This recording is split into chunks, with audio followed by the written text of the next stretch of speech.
મિત્રો, ટાટા ગ્રુપની company Trent લિમિટેડે April જૂન ક્વાર્ટરના પરિણામો જાહેર કરી દીધા છે અને કંપનીનો ચોખ્ખો કન્સોલિડેટેડ નફો વાર્ષિક આધાર પર 21% વધી 519 કરોડ રૂપિયા થઈ ગયો છે, જે એક વર્ષ પહેલા 429.69 કરોડ રૂપિયા હતો. આવક કામગીરીમાંથી આવક લગભગ 17.8% વધી 5,774.71 કરોડ રૂપિયા થઈ. જૂન 2025ના ક્વાર્ટરમાં રેવન્યુ 4,883.48 કરોડ રૂપિયા હતું. ટ્રેન્ટ ટાટા ગ્રુપનો ફેશન અને લાઇફસ્ટાઇલ બિઝનેસ છે.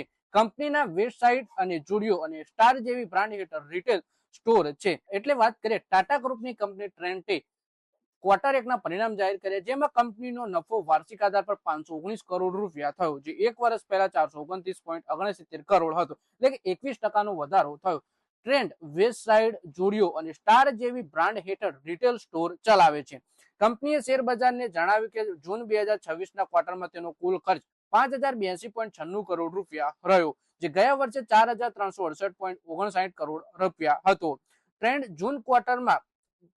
જૂન 2026ના અંત સુધી પ્રમોટરની પાસે 37.01% ભાગીદારી છે અને કંપનીના શેરની ફેસ વેલ્યુ ₹1 છે. ટ્રેન્ટે જૂન 2026ના ક્વાર્ટરમાં 19 જુડિયો સ્ટોર નવા ખોલ્યા, જ્યારે વેસ્ટ સાઇડ સ્ટોર્સમાં એકનો વધારો થયો. ત્યારબાદ જુડિયો સ્ટોરની કુલ સંખ્યા 982 અને વેસ્ટ સાઇડ સ્ટોરની કુલ સંખ્યા 301 થઈ ગઈ છે.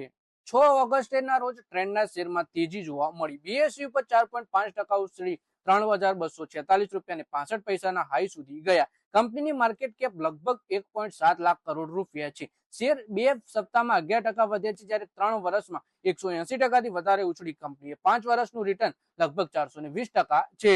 તો મિત્રો, આ વિડીયોમાં આપણે વાત કરી ટાટા ગ્રુપની કંપની ટ્રેન્ટના વિશે, જે કંપની ક્વાર્ટર એકનું પરિણામ જાહેર કર્યું અને કંપનીએ 21% નફો વાર્ષિક આધાર પર વધેલો જોવા મળ્યો છે. તો મિત્રો, આ વિડીયોમાં બસ આટલું જ. હવે મળીએ આવનારા વિડીયોમાં.